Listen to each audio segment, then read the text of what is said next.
The Lerwick Up Helly Aa is held on the last Tuesday in January every year. It culminates with a torchlit procession of nearly 1,000 Guizers and the burning of a Viking longship. This year the main squad, or Jarl squad, is led by Neil Robertson, who was elected onto the Up Helly Aa committee 15 years ago. I'm Helen Smith and I headed along to the Galley Shed and asked Neil when he first became interested in Up Helly Aa. I think it goes back to being a fairly pretty boy when we feather in Up Helly Aa squads and had this wonderful bits and pieces that they had for their suits at that time. Of course everything was made, getting pepper mâché and all the rest of it, so there'd be things that they would come home for me to play with.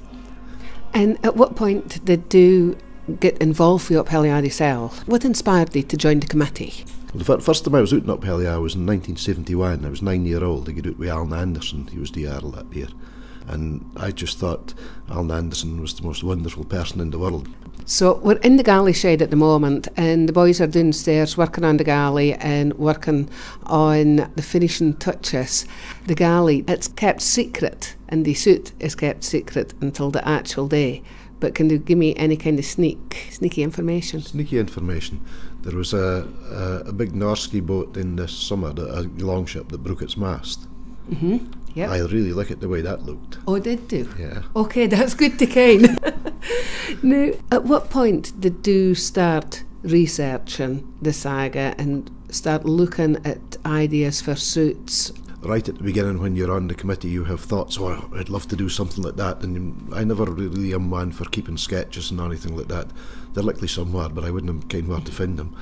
So any thoughts that I had then have probably been done by other squads since then, or it didn't really matter. And just over a year ago, we were needing to get going on it, and I kind of did start to look around, and I found a sketch on the internet by a Japanese computer gaming artist, and I altered it slightly and coloured it up and gave it to the boys, and every one of them thought it was perfect right away. So it was amazing how easy it was, although I think there'd been a lot of thought that gone into it up to that point, but I hadn't felt I'd found anything that I really wanted. Then all of a sudden, there it was right in front of me.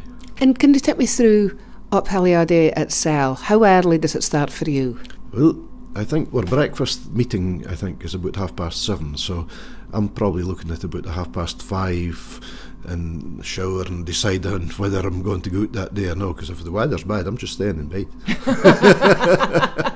There will be no postponement for weather, I kind that much. No, I say we'll go for breakfast to Aylesbury at 7:30, and by 8:30 we had to be moving on our way to pick up the galley on St Service to the Galley Shed, and then it follows was down to Bolts. We go into the tall clock and pick it up again when we come back out and take it up to the Legion. We have pretty back at the Legion, then we're in hour for the main bit of the morning parade, and right in hour to the post office and back out on the street.